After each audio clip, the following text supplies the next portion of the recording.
Hi everyone, it's me again.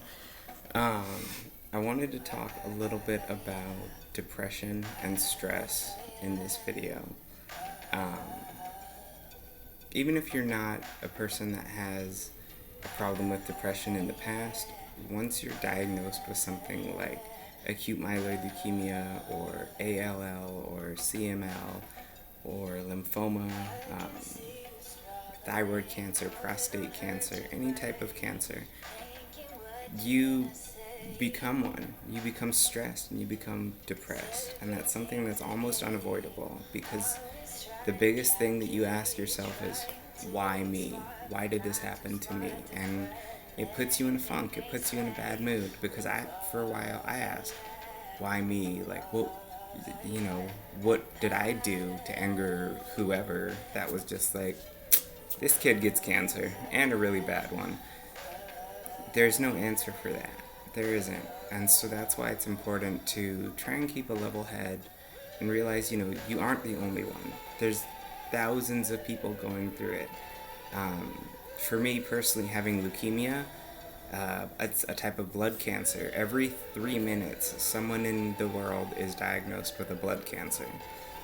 So I know it's not just me, but what it is that this is my experience through it. And I'm hoping to share that experience with you guys. Um, Depression for me, though, has always been a big issue. I've been depressed since I was 12 years old. It was the first time I ever thought about like hurting myself or anything. Um, and there were, again, it got like progressively worse as I got older. And when I turned 17, I finally went to go get help, and basically it was just medication after medication after medication, and I tried, I think, like 9 or 10 different antidepressants.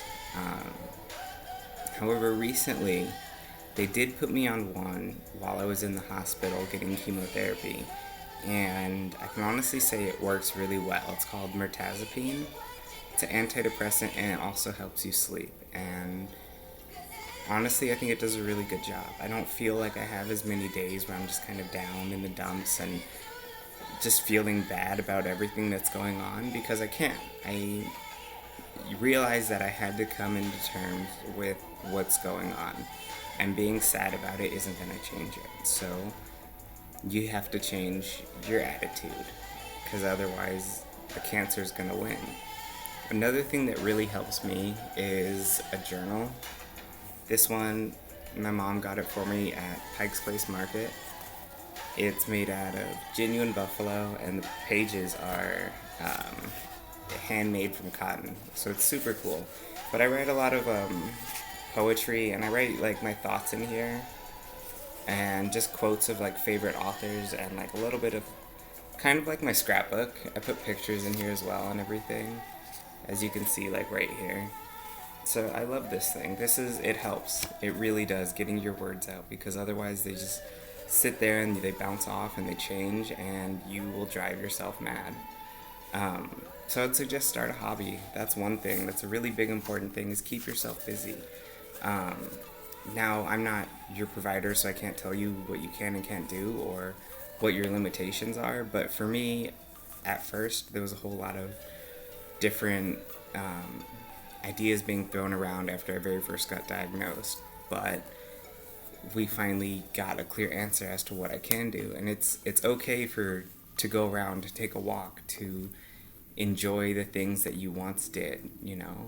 Living inside in a bubble isn't going to stop you from getting a neutropenic fever. It doesn't, because I tried that and I still got a fever twice when I was trying to be extra careful, and I ended up in the hospital for 10 days for it.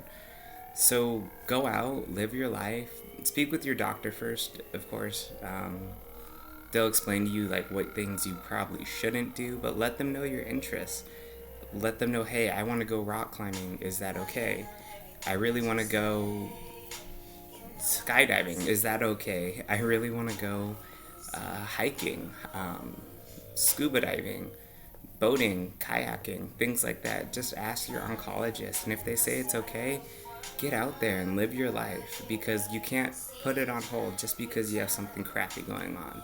And I always tell people that This is just a bump in the road. It's not the end of the road. And so as long as you believe that, cancer doesn't know who it's messing with, you know? Um, for the most part, I think that's it that I wanted to talk about. Um, Again, you guys can always subscribe to my videos. I'm definitely going to try to make more. Like it, favorite it, comment. If you have questions that you want me to see answered in another video, leave them in the comments below.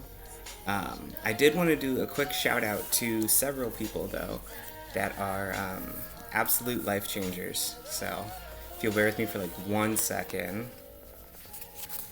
These are the people that helped with my GoFundMe account when I first got diagnosed and I wasn't working and I had no source of income whatsoever.